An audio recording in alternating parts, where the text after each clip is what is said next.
CHÉOS exists to improve health outcomes for BC, Canada, and the world. Learn more at chaos.ubc.ca.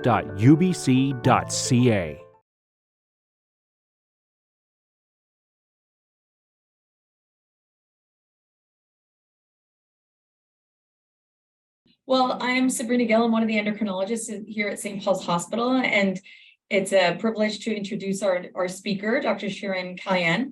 I first want to acknowledge with gratitude that CHÉOS is situated on the traditional, ancestral, and unceded homelands of the Coast Salish peoples, and that much of our work takes place across numerous and distinct territories throughout Canada. Dr. Kalyan is a translational immunologist and a faculty member in the Department of Medicine at UBC. She earned her PhD in experimental medicine and was subsequently awarded a fellowship from the Alexander von Humboldt Foundation in Germany, where she spent 3 years at the Center of Excellence for Inflammation at Interfaces, investigating innate immune function in the context of health and disease. Since 2014, Dr. Kalyan has been leading the science at Q Biologics, a clinical stage BC-based biotechnology company, where she is now the VP, the Vice President of Scientific Innovation, and focused on developing a first-in-class immunotherapy platform where site-specific immunomodulators to retrain innate immune cells to effectively overcome diseases based on immune dysfunction such as cancer, infection, and other chronic inflammatory disorders. I've had the pleasure of knowing Dr. Kalyan for many years since she was recruited to work in the same sort of in this field with osteoporosis. So it's a privilege always to hear her speak. The title of her presentation is a randomized placebo-controlled trial testing a first-in-class immunotherapy to restore innate immune function in the elderly. So without further ado, Dr. Kalyan, it's a pleasure to have you present today. Thank you so much, Sabrina, for that introduction and for also moderating the discussion today. And I also want to thank everyone else who is joining us today to hear about the work I've been doing that has led up to this trial, which is I'm really excited about the potential of this study. Before I get into the weeds, just as Sabrina had noted, this is my conflict of interest. I do lead the science and the translational research at Q, which is a local biotech company that was founded by Dr. Hal Gunn. And I would also like to acknowledge that a lot of the work, particularly the trial that I'll be speaking about, has been supported by the National Research Council of Canada, and particularly the IRAP program. I thought before jumping into the discussion, I wanted to just bring this translational research phases, which I'm sure most people and many of the scientists at CHÉOS are familiar with. And I'm bringing this up because I think I'm fairly unique that most of my research focus is really in the upper echelons of this food chain. I'm really focused around the translation of new therapies, particularly immunotherapies, to humans. And I know a lot of the other CHÉOS scientists are at the addressing the issues for translational sciences at the bottom end of this food chain.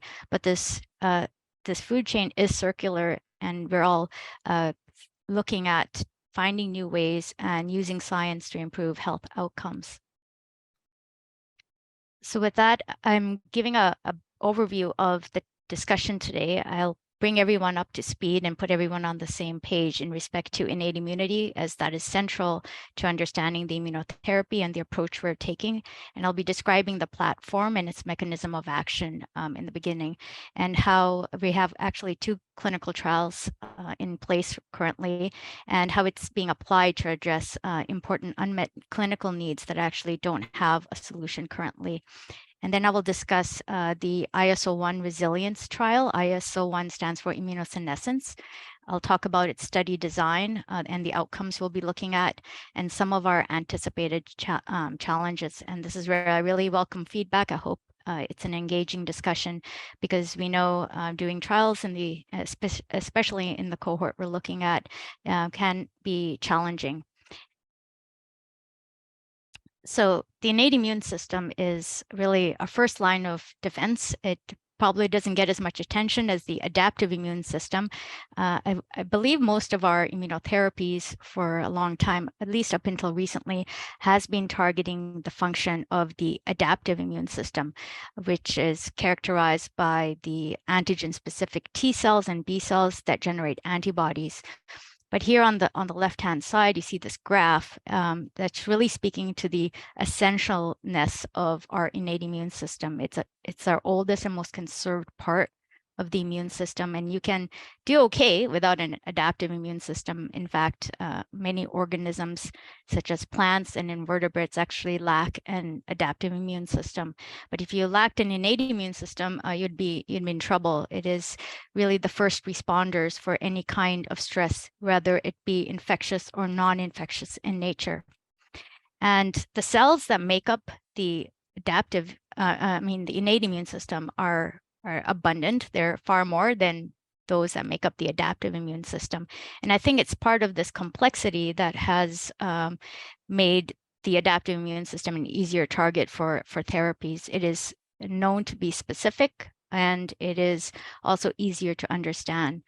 So the memory that is contained in the adaptive immune system is really like a lock and key. It's basically either an antibody that binds to a very specific antigen, or the T cell receptor that binds to a very specific antigen on pathogens. Whereas the ligands recognized by the innate immune system are danger-associated molecular patterns. And if they're foreign, they're considered pathogen-associated molecular patterns. If they're endogenous, such as those that are expressed by malignant or infected or damaged cells, those are recognized through stress-induced molecules that get upregulated in the context of metabolic stress. However, for the longest time, we thought the innate immune system didn't really have any kind of memory. But over the last, I would say, the decade or so, we recognize that the innate immune system actually does have a type of memory, but it's quite different from the adaptive immune system. It's not a lock and key type of memory. It is more, I think, akin to the type of memory our neurons or muscle cells have, as they get trained with a certain exposure to a challenge or a stimuli, and upon re-exposure to the same challenge or stimuli, that the cells are able to respond much more efficiently or competently to that re-exposure to the same kind of stimulus. And that is called, now has been framed as trained innate immunity. And we've been able to now molecularly map that at the epigenetic level. And you can also measure this change at the functional level, as well as the metabolic levels of the cells. And it is actually a professor, Mihai Netier in the Netherlands. He's an infectious diseases specialist, and he was studying kids that had been inoculated by the live attenuated, sort of an old school vaccine called the BCG vaccine. And the target of the BCG vaccine was to help prevent poor outcomes to tuberculosis. But he found that, kids that had been inoculated with BCG were not only protected against TB, but had improved outcomes because of their greater immune competency to a number of different types of immune pathologies. So they actually had reduced mortality overall. And now we understand the mechanism of that being based on trained innate immunity. And in fact, it sort of speaks to that concept of the hygiene hypothesis. When you're able to exercise a certain system, it is able to be educated and respond more appropriately to subsequent stresses. So we've figured out a way that we can potentially harness that trained innate immunity and target it to specific organ sites, which is the essential nature of our platform called site-specific immunomodulators. And you can kind of think of them as innate immune vaccines. And we have 3 SSIs, in short, that target different immunological niches. QBKPN, which is derived from a Klebsiella species, which is endogenous or a common cause of infection in human lungs, one that targets the GI tract, and one that targets the skin and soft tissues and proximal tissues to that. And the 2 main characteristics of SSIs is, one, that they're organ targeted, and secondly, their aim is to actually restore the immune resiliency in that particular organ site. And for the lung-directed SSI QBKPN, which I will be speaking about in respect to our resilience study, it has proof of concept in lung cancer, COPD, asthma, as well as infection. So when I say lung organ targeted, what exactly does that mean? And this data set is trying to speak to that concept. Here we're using two different models. One is a cancer model, and the second are infection models. And they're targeting the different areas that I'd outlined, either the lung, the GR and proximal tissues, or the skin. And it's only the SSI that is designed to target that specific region or tissue site that is able to overcome pathology. So here at QBKPN can reduce lung cancer model as well as infection in the lungs. But the other SSIs or placebo here, which is saline, don't have that same effect. What is really interesting is that they're all administered exactly the same way, subcutaneously, very similar to an insulin injection. And in our trials, subjects self-administer the therapy themselves. This will change for the ISO-1 trial because of the population we're looking at, but in patients with Crohn's disease, as well as the cancer studies we've done to date, they were self-administering their medication or treatments at home. And when I talk about restoring, which is kind of an ambiguous term, immune function, what is meant by that? So this data speaks to that concept. This data is from patients with moderate to severe Crohn's disease from our last clinical trial. And at baseline, you can see the subjects, when we took 1 ml of blood and subjected their immune cells to a microbial stimulation, they had a fairly low level of IL-1 beta production.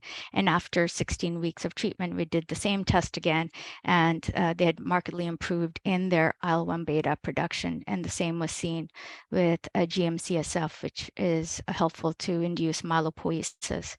So this is a prototypical marker of trained innate immune function, and this is a functional readout. What is important to note is that people with Crohn's disease has often been characterized as an autoimmune disorder, and Crohn's is actually not an autoimmune disorder. Patients with Crohn's disease actually lack immune resiliency. So many of the variants that are linked to Crohn's disease actually impair optimal responses to microbial stimuli. And because of the suboptimal response to microbial stimuli, you get invasion of the GI tract. So they lose that microbial distance and you get invasion. And then that invasion of the gut is what induces that chronic inflammation by the recruitment of inflammatory neutrophils, as well as inflammatory T cells, which come in to try to contain that infection, and that causes collateral damage in the tissues, and then you get this vicious cycle that is quite difficult to get out of. And most of the therapies currently targeting Crohn's disease is actually trying to suppress the symptoms of the disease, such as TNF alpha blockers or other types of immunosuppressive medication, but it's not really addressing the underlying cause of the disease and this suboptimal chronic inflammation that patients experience. And that is why most people living with Crohn's disease actually progress and require surgery at the end of the day. So what was really interesting about this trial, and I'll have to say, many of the GI doctors we spoke to initially were a little bit skeptical that adding fire to fire was going to be helpful in this context. They're like saying you're enhancing immune function as opposed to suppressing it. The idea was counterintuitive to them. But what we found is that those patients who were able to optimize their innate immune response had the best clinical outcomes. And I'll show you some other data related to that. When I took a biopsy from their tissue biopsy, we could see changes in gene expression analysis in these patients that spoke to this concept.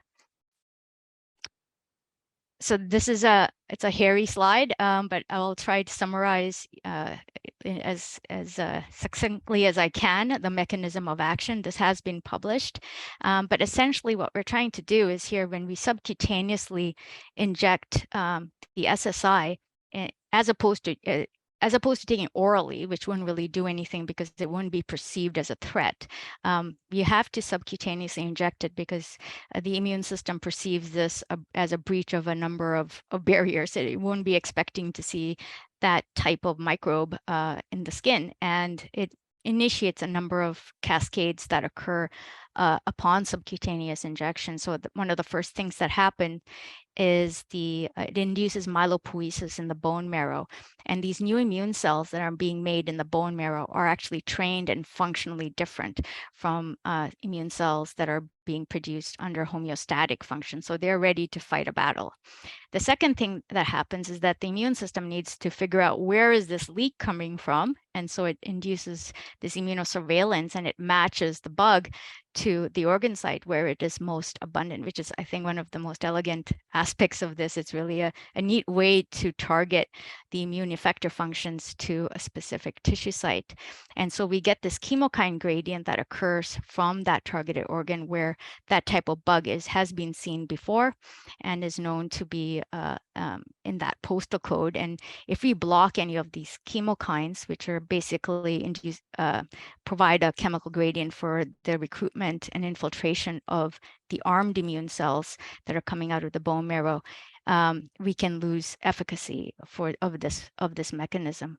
So in this context, we're looking at the lung, and if you're injecting QBKPN, it first induces new immune cells to be activated, armed, and then they come and are drawn into the lungs. And whatever is present, whether it's cancer, whether it's infection, or you've lost barrier function, or there is some type of immune dysfunction that is present, it will help to ameliorate that problem, because the aspect of the innate immune cells, which really makes it broadly applicable, is that it's agnostic to the problem. It will try to use whatever tools it has to fix whatever pathology is present.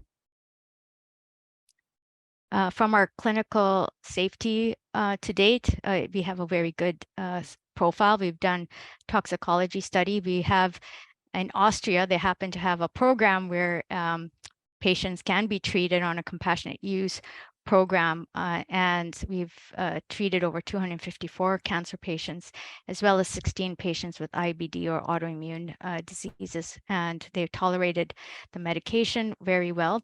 It's very similar, I would say, to traditional vaccines. It also has shown to have a very good profile in more than 90 patients that have been treated in 4 early phase 2 clinical trials that we've conducted to date. So collectively, the data we had suggested it could be used also for the improvement of age-related decline in immune competence, which is the trial I'll be speaking about shortly. The other trial we're doing that I'll just briefly mention is a post-operative immune paralysis study. So you may or may not know that for cancer patients who are going in to remove their solid tumors, the very act of surgery is somewhat of a double-edged sword because once you need to have the surgery to debulk the cancer, but on the other hand, the act of surgery is known to induce this profound immune paralysis that lasts about a week following the surgery. And that's because, I guess, we haven't really evolved to deal with the trauma of surgery. So what happens immediately afterwards, and I think part of it is probably like a glucocorticoid response that completely blunts the ability of the immune system to go sort of haywire in response to that surgical stress, that it's really hard to actually induce any kind of immune response from natural killer cells, for example. And the type of monocytes that are in circulation are highly immunosuppressive. And so Rebecca Auer, who is a surgical oncologist at the Ottawa Hospital Research Institute, she has dedicated her research career in understanding this post-surgical immune paralysis and what can be used to intervene in the perioperative period to improve patient outcomes, because this really leaves patients who have just had cancer surgery vulnerable to micrometastases and immediately afterwards. And we discussed the possibility of using our SSIs perioperatively just before surgery and then immediately afterwards to see if we can blunt that effect by reprogramming the cells to be immune active. And so we tried 2 models that she has in her lab, and it turned out to work brilliantly in that aspect, at least in preclinical models, and that has launched a trial currently that is getting off the ground. We just received the no objection letter from Health Canada to move forward. It'll be a multi-center trial in patients with liver metastases from the colon, and we will be treating perioperatively with our GI-directed SSIs. And in that study, we will also be looking at ctDNA, which is cell-free DNA, which is a really promising way of monitoring minimal residual disease in patients with cancer now. So as I mentioned, the second trial is the immunosenescence study, which will be assessing morbidity and mortality due to infection in the elderly. And I think COVID-19 really exposed the vulnerability of the elderly to infectious diseases. This data is from the CDC, but from Canada, I believe in Health Canada, the statistics from Health Canada had indicated that by May 2020, almost 95% of the mortality that was COVID-19 related was in people over 65 years of age. And part of this vulnerability is due to a process called immunosenescence, which is the aging of the immune system. We've made great strides in increasing lifespan, but there is still a gap with the health span. And I think that a part of that is due to this functional decline in immune function in the elderly that is seen. And we see there are actually altered cells where even responses to vaccines are suboptimal. And the 2 hallmarks of immunosenescence is really a reduced ability to respond to new antigens and this chronic low-grade unproductive inflammation.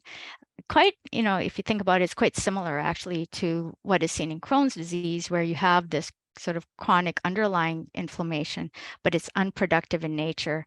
And it's actually due to a reduced or a delayed response to microbial stimulation. And so this is what leads to potential an inability to contain the infection at the local site. And if we're able to change the functional state in the elderly in respect to that, then maybe we would be able to gap this difference between lifespan and health span. And this is what we'll be assessing with the approach that we'll be taking.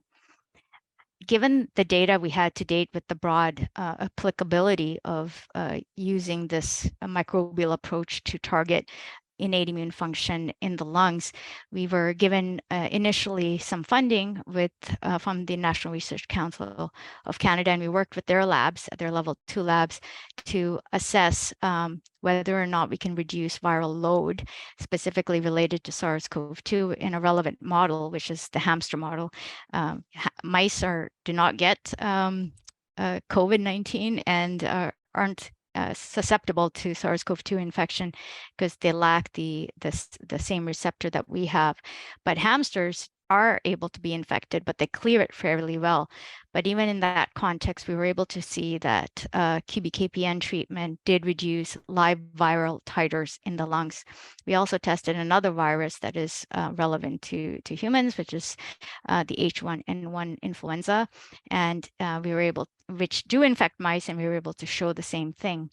This is fine in young, healthy mice. We could make a good system a little bit better, but I think the relevance really comes and is made evident when we're looking at a system that is immunocompromised or lacks immune resiliency. And this is in the case of immunosenescence, as well as in the context of chronic inflammation, or in the context of cancer. And we had done work with McMaster previously, looking at aged mice that were exposed to a fairly serious respiratory infection of its strep pneumoniae. And in this model, young mice, again, did fairly well. They recovered quite well. And we really didn't see much of a difference with QBKPN treatment. But when we looked at aged mice, we actually did see that we were able to prevent mortality. In this model, about 50% of the aged mice die by about 5 days following infection. We'd also looked some of the changes that occur with aging and in the context of immune dysfunction or chronic inflammation is an upregulation of PD-L1 and PD-1. You may have heard of these in the context as checkpoints. They're immunological checkpoints, and one of the newest cancer treatments are these checkpoint inhibitors, because upregulation of PD-1 in a dysfunctional state, such as cancer, actually prevents the ability of cells to kill target cells that are either virally infected or cancerous. And this was a small study done in collaboration with BC Cancer, where we saw an upregulation in many of the patients with PD-1. These patients had non-small cell lung cancer, and after 12 weeks of treatment, we saw that this high levels of PD-1 was reduced with QBKPN treatment. And what is important to note, we're not trying to override. So checkpoint inhibitors would block entirely all systems that express PD-1, but it's primarily the new immune cells that are coming out that we are reducing the level of PD-1 so they can respond appropriately to any kind of stressor. In this case, it would be malignant cells. In the same context, these are, I'd mentioned in Crohn's disease patients that they have this chronic unproductive inflammation occurring in the GI tract due to a loss of barrier function. So in our last Crohn's disease trial, we had taken biopsies, and I'd subjected those biopsies to global transcriptomics using RNA-seq. And we looked at baseline and then over time, and these are patients who had achieved clinical remission by week 16. And what we saw that the changes, you can see a decline in all these markers that are reflective of unproductive inflammation mediated through inflammatory neutrophils. And the reason I thought this was really interesting, and I'm showing it to you now while talking about the immunosenescence study, is that one of these markers, called LAIR1, was found to be a predictor of poor COVID outcomes, because it was also an inhibitory molecule that impaired interferon signaling in patients, and that was associated with poor prognosis in COVID-19. So in patients that we treated with a moderate to severe Crohn's disease, who also had an upregulation of this molecule at baseline, treatment over time by week 16, they had reduced its expression, and this was again related to better outcomes and mucosal healing in these patients. So collectively, we're quite excited and are hopeful that we will be able to see the same changes in immune function in the elderly. And we'll be conducting a phase 2 randomized placebo-controlled trial. And the goal is really to see whether we can alter the innate immune function and thereby reduce infection, morbidity, and mortality, as well as looking at all-cause mortality and quality of life. And here's the study design in short. It will be eligible individuals be over 65 years of age and residing either independently or in assisted living facilities or long-term care. It'll be a 52-week trial. And the main outcome is really looking at the innate immune function. And I'll show you the secondary outcomes, which are more clinical in nature. You may be familiar with Ted Steiner. He is the lead investigator of this study. He's also the acting CMO for our infectious diseases program. And here are the weeds of the details. this 72 patient number was calculated to achieve statistical significance with 80% power to actually measure a difference in interferon gamma signaling, which we know is important not only for fighting cancer, but also for viral infections. And the secondary endpoints will be looking at all-cause respiratory infections, morbidity and mortality, overall morbidity and mortality. We'll have a number of quality of life questionnaires, frailty, and end-of-life prediction score.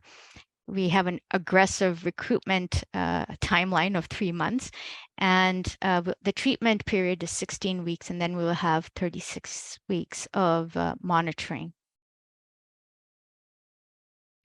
So because we want to make it, I know it's a fine line, we want to try to get as much data as possible from this trial, but we're asking quite a lot from the study participants.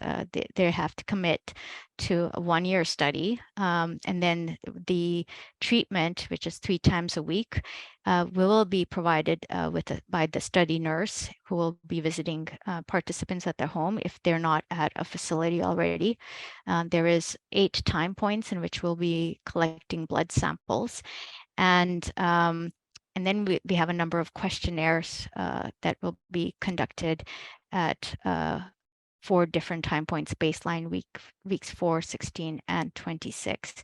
So it is a little bit heavy on the burden side, but if we're able to prevent overall morbidity to infectious diseases and improve immunological outcomes, that is something we're looking to see whether or not would be acceptable to patients for participating in this trial. And towards that end, I talked about the different phases of research and putting the patient in the middle, and we've been consulting quite a lot with the patient population for this study, and I welcome feedback from anyone else who has done similar types of research or research involving this population in that we can potentially apply to address any concerns in respect to the amount of burden for participating in the study. Before I jump into the challenges we anticipate and open the floor to comments and any feedback you may have, I will just introduce the team. As I mentioned, Hal is the founder of Q Biologics. He was also the past CEO and founder of Inspire Health. I don't know if any of you are familiar with that. It's an integrated cancer support centers that is now supported by the provincial government. Many of you are also probably familiar with Dr. Simon Sutcliffe. He was the past CEO of BC Cancer Agency, and Ted Steiner, of course, is the head of infectious diseases in the Faculty of Medicine. Myself and Matt just joined us as the Chief Operating Officer in December. Of course, it takes a little bit of a village to bring innovation to the clinic. So these are all of our advisors, collaborators, and partners to date. And I will leave the slide on as we open the floor, and I really welcome any kind of input or feedback you have in terms of the challenges we anticipate and are trying to mitigate at this point in time. We know recruitment is always a challenge, particularly for this study. We would want to retain patient participation. We have, just to speak to recruitment, we are engaging Reach BC this time. We're excited about this new platform, and we'll be trying out this new resource for engaging patients. There's also, our trial is unique also in terms of the logistics for sample processing. Given the immunological outcomes, we need to be cognizant that sample integrity is maintained and they are able to be processed in a time-efficient manner. And then we have analysis questions that we worked through already, but I spoke to Ted prior to today's talk, and I asked him, what kind of feedback would we welcome still? And it's basically all the questions we were addressing and tackling in the beginning when we were putting the trial together, such as handling the multiple comparisons. And we were arguing about using continuous versus categorical variables. I'm biased towards the former, but it's for ease, putting age and BMI and other variables that are being collected into little blocks it seems to be preferred by some. And I'm particularly a stickler for the first one, because I don't think sufficient sex-based analysis is conducted when we're doing immune studies. And I think it's pivotal that we have equal distribution of men and women, or females and males, in both arms of the study, primarily because women being female is actually the greatest predictive risk factor of an autoimmune disorder, and that is a double-edged sword because of the stronger immune responses women have. We also tend to fend off microbial infections better, and as we saw in COVID, more men had poor outcomes than women for the study, and I think that's important to be able to engage equal numbers of men and women for the study. And one of the arguments we have received is, well, women tend to live longer, so you're going to already have this unequal distribution. And so if there is any feedback in terms of how you can recruit to ensure that, or perhaps change the recruitment strategy so you are targeting both groups in people over 65, would be welcome. So with that, I will conclude and open the floor. And thank you again for your attention.